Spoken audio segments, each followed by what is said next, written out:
नमस्कार, अपना बिहार में स्वागत है आपका। मैं हूं आपके साथ सिरांधा शेखर। मुंगेर में बीजेपी के प्रदेश प्रवक्ता असफर शम्सी को अपराधियों ने कॉलेज गेट के पास गोली मार दी। इस हमले में बीजेपी नेता असफर शम्सी गंभीर रूप से घायल हैं। सदर अस्पताल से उन्हें इलाज के लिए पटना भेजा गया। वहीं पुलिस ने जमालपुर कॉलेज के प्रभारी प्राचार्य ललन प्रसाद सिंह को गिरफ्तार कर लिया है। बताया जा रहा है कि 2 दिन पहले ही कॉलेज का प्रभार लेने को लेकर असफर शम्सी से ललन प्रसाद सिंह का विवाद हुआ था। फिलहाल पुलिस तमाम एंगल्स को खंगाल रही है ताकि मामले का खुलासा हो सके।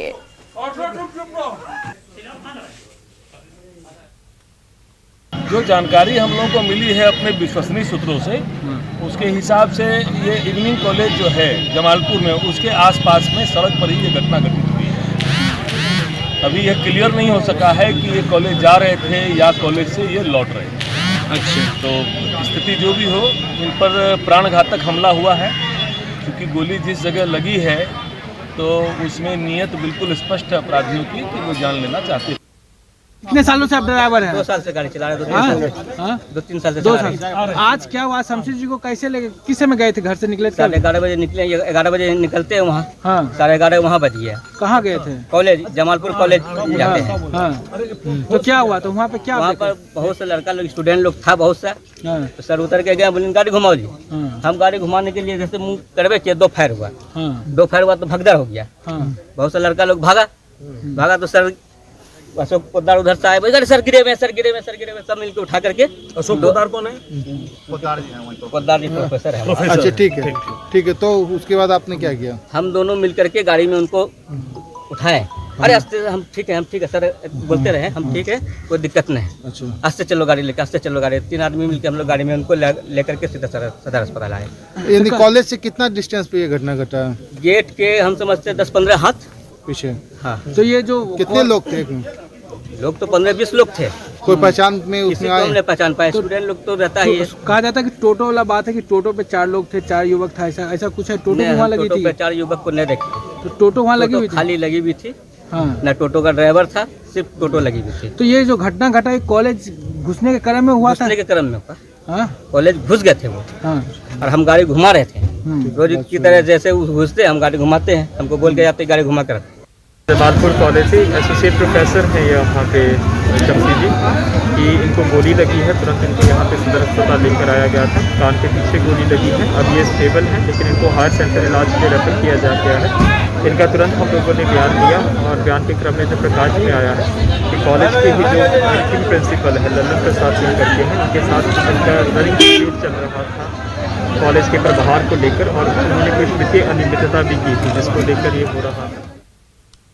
तो बीजेपी के प्रदेश प्रवक्ता असफर शम्सी को गोली मारने की घटना को बीजेपी प्रदेश अध्यक्ष संजय जायसवाल ने दुखद बताया है। उन्होंने कहा कि घटना के संबंध में उन्होंने डीजीपी से बात की है और मामले में कार्रवाई की जा रही है। अभी हमारी बात हुई है, डीजीपी से भी बात हुई है, वो भी अभी सेफ है।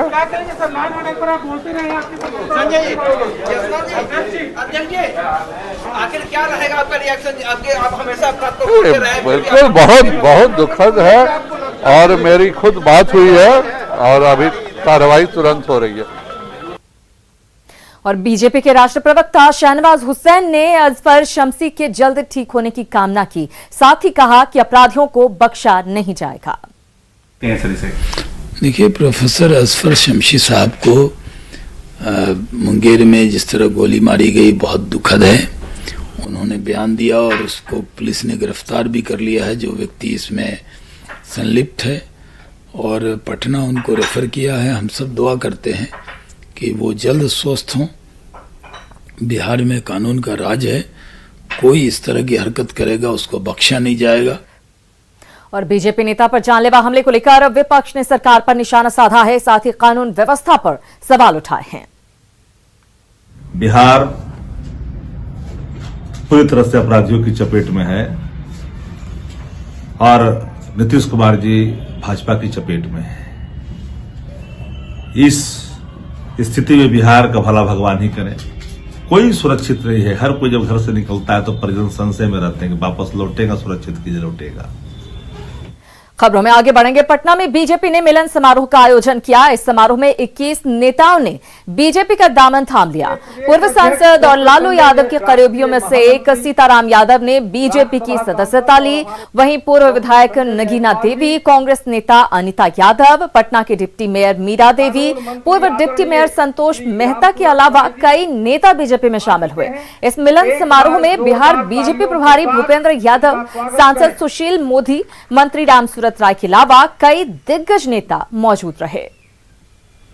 हम आ चुके हैं, एक बार जो भी सांसद हमारे ज्वाइन किए हैं, पूर्व विधायक नगीना जी, हमारे वर्तमान विधायक गायत्री जी, मंच पर उपस्थित हमारे मित्र भाई मोतीलाल प्रसाद जी, मंच पर उपस्थित सभी सम्मानित हमारे नए परिवार में आए सदस्यगण, मैं अपनी ओर से और पार्टी की ओर से आप सबों का हार्दिक स्वागत करता हूं, चंदन और वंदन करता हूं।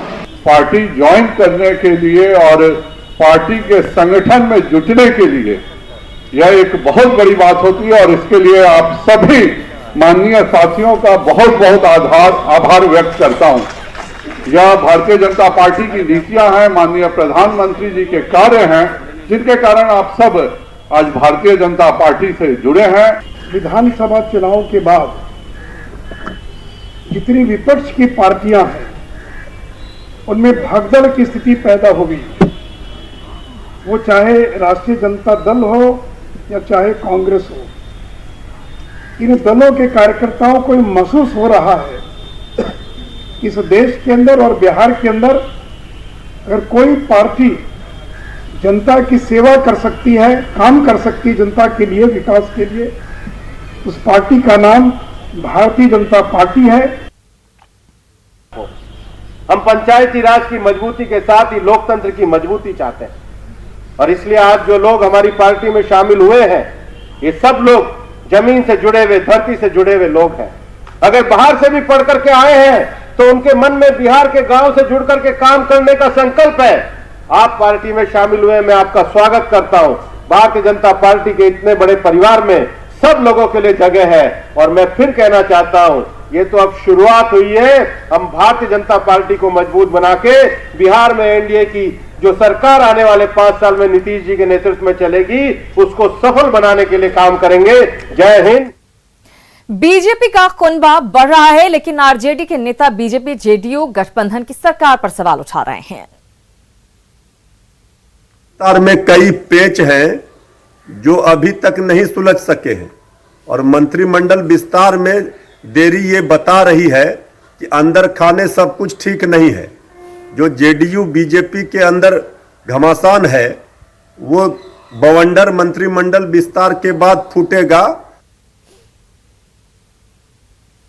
और बात बड़ी खबर की कर लेते हैं। बिहार के शिक्षक अभ्यर्थियों के लिए बड़ी खबर है। सूत्रों के हवाले से यह खबर आ रही है, 94,000 पदों पर रद्द नहीं होगी शिक्षक बहाली। ये बड़ी खबर आपको दे रहे हैं। हम आपको बता दें कि 94,000 पदों पर शिक्षक बहाली रद्द नहीं की जाएगी। सीएम नीतीश ने बहाली करने की हरी झंडी दे दी है। तो ये बड़ी खबर इस वक्त की सीएम नीतीश की तरफ से हरी झंडी दे दी गई है। अब ओपन कैंप लगाकर काउंसलिंग होगी। ओपन कैंप लगाकर काउंसलिंग की मांग लगातार अभ्यर्थियों के द्वारा की जा रही थी और अब ओपन कैंप लगाकर काउंसलिंग होगी। 10 दिनों से गर्दनी बाग में आंदोलन पर हैं और जल्द ही काउंसलिंग की तारीख जारी कर दी जाएगी। ये बड़ी खबर इस वक्त की आपको दे, 10 दिनों से आंदोलन पर हैं शिक्षक अभ्यर्थी। 94,000 शिक्षक अभ्यर्थियों के लिए यह बड़ी खबर। रद्द नहीं होगी शिक्षक बहाली, अब ओपन काउंसलिंग के जरिए बहाली की जाएगी। मुख्यमंत्री नीतीश कुमार ने इसको लेकर हरी झंडी दे दी है। रजनीश हमारे साथ जुड़ गए हैं, लगातार आंदोलन पर नजर रख रहे हैं। रजनीश, बड़ा कह सकते हैं, बड़ी खबर सामने आई है, बड़ी राहत की खबर सामने आई है 94,000 शिक्षक अभ्यर्थियों के लिए। बिल्कुल, देखिए तकरीबन 2.5 साल से लगातार जो बहाली की प्रक्रिया चल रही थी, पिछले पहले पूरी प्रक्रिया पर रोक लगा दी गई थी और उसके बाद जो शिक्षक अभ्यर्थी हैं वो हजारों की संख्या में आकर गर्दनी बाग में लगातार प्रोटेस्ट कर रहे थे, जिसके बाद आंदोलन के दौरान लाठीचार्ज भी किया गया था और अभ्यर्थियों की लगातार मांग थी कि शिक्षा विभाग जो है ओपन कैंप लगाकर जो है काउंसलिंग करे। जाहिर है सीएम नीतीश कुमार पूरे मामले पर खुद मॉनिटरिंग कर रहे थे और शिक्षा विभाग चुप्पी साधे हुई थी। लेकिन अब सीएम नीतीश कुमार ने हरी झंडी दे दी है। हमारे पास विश्वस्त सूत्रों से खबर मिली है कि पूरी बहाली प्रक्रिया पर रोक नहीं लग पाएगी और बहाली होगी। यानी अब 94,000 शिक्षकों की जल्द बहाली होगी, जिसको लेकर ओपन कैंप के जरिए काउंसलिंग की जाएगी और आज रात तक शिक्षा विभाग पत्र जारी कर सकता है, जिसके बाद जो 94,000 पदों पर बहाली है वो जो हो पाएगी। साथ ही जो लाखों अभ्यर्थी है उनके लिए बड़ी राहत मिलेगी। जी बिल्कुल, बहुत बड़ी राहत है उन शिक्षक अभ्यर्थियों के लिए जो लगातार आंदोलन करें। बहुत धन्यवाद रजनी से जानकारी के लिए। उधर दिल्ली में कल किसानों की ट्रैक्टर रैली के नाम पर जो उपद्रव फैलाया गया, जवानों को कुचलने की कोशिश की गई, उसकी आलोचना हर तरफ हो रही है। दिल्ली में हुए हंगामे से बिहार के किसान आहत हैं और कह रहे हैं कि किसान तलवार नहीं कुदाल चलाते हैं। किसानों की मांगे हैं, आक्रोश है तो क्या शहर को मलबे में तब्दील करने की इजाजत दे दी जाए।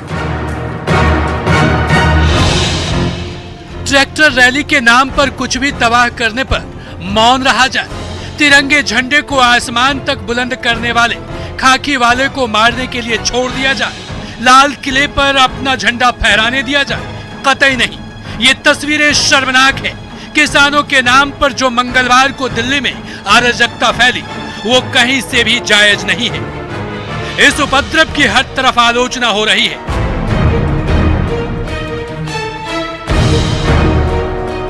बिहार के किसान क्या कहते हैं, जरा ये सुनिए।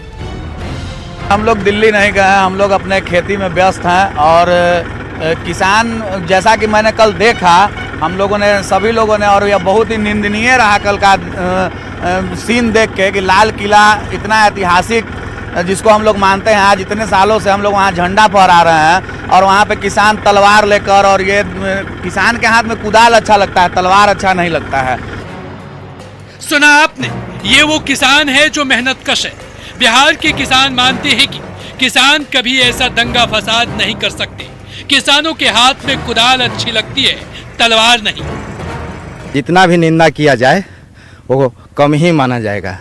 कहा जा रहा है कि सारे नेता कह रहे हैं कि सारे किसान जो हैं वो दिल्ली पहुंचे हैं और सारे किसान जो है दिल्ली पहुंच करके समर्थन कर रहे हैं। आप भी किसान हैं, दिल्ली नहीं गए? हम दिल्ली क्यों जाएंगे? हमको यहाँ बाल बच्चा को जियाना है, खेती करके देश को अनाज देना है, हम दिल्ली क्यों जाएं? किसान जो है वो अपने खेत पर होगा। जो दिल्ली में बैठे हुए हैं वे राजनीतिक प्रेरित और सरकार का अपमान करने के लिए वो लोग दिल्ली में धरना दिए हुए हैं। तीनों कानून किसान के पक्ष में है, इससे किसान को फायदा होगा। इससे फायदा है? फायदा है। तो आप लोग आंदोलन करने के लिए कभी नहीं लगा कि मांग को लेकर का आंदोलन होना चाहिए? आंदोलनकारी तो लोग उग्रवादी लोग हैं। जिस कृषि कानून पर महीनों से आंदोलन चल रहा है, उस कानून को बिहार के किसान कैसे देखते हैं वो भी जरा सुन लीजिए। ठीक कानून जो बताया जा रहा है, तो हम लोग का जो किसान, हम लोग के यहाँ तो बिहार में 10 साल पहले ही खत्म कर दिया गया है।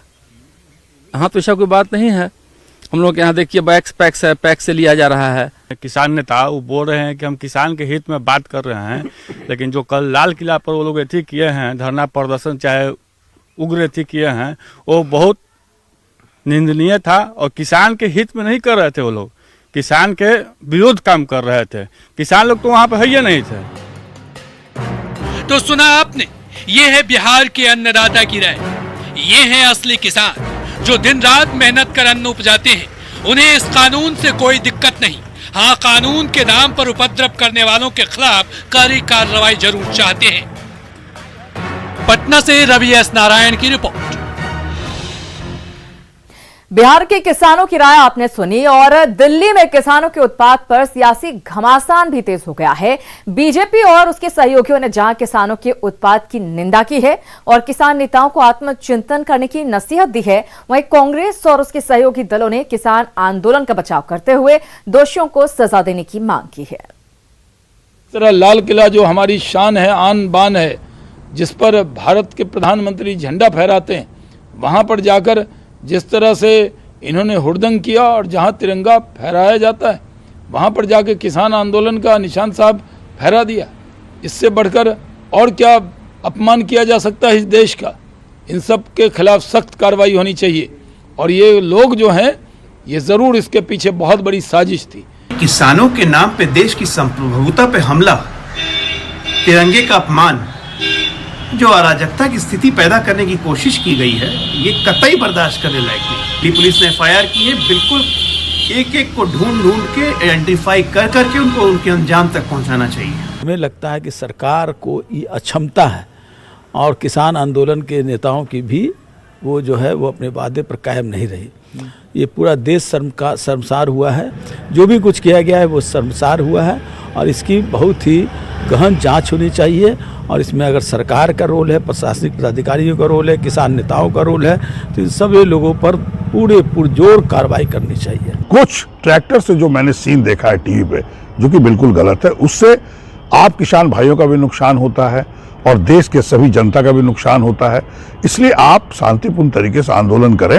निश्चित तौर पर यह जो कृषि कानून लाया गया है केंद्र सरकार के द्वारा, वो गलत है और मैं भी चाहता हूं कि किसान कानून बिल जो है किसान के विरुद्ध है, उसको वापस लिया जाए, लेकिन आप शांतिपूर्ण तरीके से आंदोलन करते रहिए। दिल्ली में आंदोलनकारी किसानों के उत्पात को जेडीयू ने कांग्रेस की साजिश करार दिया है। जेडीयू सांसद महाबली सिंह ने कहा कि कांग्रेस ने पंजाब के खालिस्तान समर्थक उपद्रवियों को आगे कर किसानों को मोहरा बनाने का काम किया है। कांग्रेस से आज जो हो हल्ला पूरे देश में मचाया हुआ है, पहले कांग्रेस ने ही इस बिल को लाने के लिए प्रयास किया। तो ये किसानों की हित की बात में रैली नहीं हो रही है, ये कांग्रेस किसानों की नाम पर उनके मुद्दे को लेकर देश में राजनीति कर रही है। और राज्य भर के प्राइमरी और मिडिल स्कूलों में पिछले 10 माह से पढ़ाई नहीं हो रही। न्यूज 18 की टीम गोलघर मध्य विद्यालय पहुंची, जहां एक प्रभारी प्रधानाध्यापक समेत 2 शिक्षक ही स्कूल पहुंचे थे, जबकि 4 शिक्षक स्कूल से गायब पाए गए। न्यूज 18 संवाददाता रजनीश कुमार ने स्कूल के प्रभारी प्रधानाध्यापक से बातचीत की। ये गोलघर मध्य विद्यालय है और यहाँ भी आपको हम दिखाते हैं कि कितने शिक्षक विद्यालय पहुंचे हैं और काम क्या कर रहे हैं। तो देखिए, इस वक्त स्टाफ रूम में हम सीधे पहुंच गए हैं, क्योंकि क्लासरूम में तो ताले बंद हैं और सभी कुर्सियां लगभग खाली दिख रही है। 2 शिक्षक क्लास में मौजूद हैं। इनसे ही हम जानते हैं कि कितने शिक्षक हैं विद्यालय में और कितने एब्सेंट हैं। कितने टीचर हैं आपके विद्यालय में? 8 शिक्षक हैं, 8 शिक्षक हैं, जिसमें 2 प्रतिनियुक्त हैं और 2 प्रेजेंट है यहाँ पर, तो 4 अभी तक नहीं पहुँचे जी। कुल कितने टीचर गायब हैं? अभी 4 टीचर गायब हैं, अभी तक नहीं आए। 2 घंटे हो गए और अभी तक स्कूल में शिक्षक नहीं आए। काम के चलते नहीं आ रहे हैं क्या? काम कुछ नहीं है? काम तो कुछ नहीं है, ठंडी है, प्लस बच्चे का स्कूल बंद है, एमडीएम बंद है, हर चीज़ बंद है। सिर्फ आना है, लेकिन ड्यूटी तो देना है, लेकिन अभी तक नहीं आए। ऑनलाइन क्लास वगैरह नहीं लेते हैं? हाँ, होती है व्हाट्सएप के द्वारा, लेकिन बहुत कम बच्चे के पास एंड्रॉयड मोबाइल है। सब आप ऑनलाइन क्लास लिए? लगभग 3-4 महीने तो पहले ले चुके हैं, लेकिन समस्या यही उत्पन्न हो गई कि जहाँ पर मैंने 30 बच्चे का एडमिशन है जिस क्लास में, तो 3-4 बच्चे के पास एंड्रॉयड फ़ोन है। ऑनलाइन क्लास लिए हैं कभी क्या सरकारी स्कूल के बच्चों को? ऑनलाइन क्लास ऐसा नहीं लिए, व्हाट्सएप के माध्यम से देते हैं। कैसे देते हैं व्हाट्सएप पर? कितने बच्चे व्हाट्सएप चला रहे हैं? वही बोल तो रहे हैं कि 4-5 बच्चे के पास एंड्रॉयड फ़ोन है, बाकी चूँकि सब सलाम। ऑनलाइन क्लास तो हुआ नहीं होगा, आप कह रहे हैं क्लास हुआ? ऑनलाइन क्लास वैसा नहीं है, जिससे व्हाट्सएप के माध्यम से सब बच्चे को जुड़े हुए हैं, उसी में जितने बच्चे का है। आपका ग्रुप कहाँ है? व्हाट्सएप ग्रुप दिखा दीजिए, कितने बच्चे जुड़े हुए ये दिखा दीजिए। कितने बच्चे जुड़े हुए हैं देख लीजिए। मत समस्या ये है कि सबके पास एंड्रॉयड फ़ोन नहीं है, नहीं तो उसके बताइए कि व्हाट्सएप से हम जुड़े हुए हैं बच्चों को, वो ग्रुप दिखा रहे हैं। लेकिन इधर जो है, इधर फिर उतना नहीं हो रहा। गायब टीचर है, उन पर एक्शन कौन ले रहा है? इस पर तो डेली तो ऐसा करते नहीं है, लेकिन पता नहीं आज क्यों इस ढंग से किए हुए हैं। आप सीएल भरे हैं क्या? सीएल तो भरना ही है, सीएल तो यदि नहीं आएंगे तो भरना ही है। जो नहीं आएंगे उनका सीएल भरा है, तो निश्चित बात है। बिल्कुल। तो ये स्कूल के प्रभारी अचम हैं और ये बता रहे हैं कि स्कूल से 4 टीचर फिलहाल गायब हैं। हालांकि शिक्षकों को काम कुछ नहीं है, यानी स्कूल शिक्षक जरूर आ रहे हैं और व्हाट्सएप के जरिए कुछ ग्रुप बनाए भी हैं, लेकिन वो सक्सेस नहीं हुआ है। ऐसे में ना तो ऑनलाइन क्लास ले रहे हैं, ना ही मिड डे मील यहाँ पर चल रहा है और ना ही पठन पाठन है। समझ सकते हैं कि सरकारी स्कूलों में अब भी जो है पूरी व्यवस्था बेपटरी है। स्कूल में शिक्षक कहीं कहीं मौजूद तो हैं, लेकिन उनके पास काम कुछ नहीं है। कैमरामैन मनीष जुनेजा के साथ रजनीश कुमार, न्यूज 18 पटना। वह नेपाल सरकार की ओर से भारतीय सीमा पर लगाए गए बैरियर को हटाने और आवाजाही की इजाजत देने की मांग को लेकर नेपाली नागरिकों ने आंदोलन शुरू कर दिया है।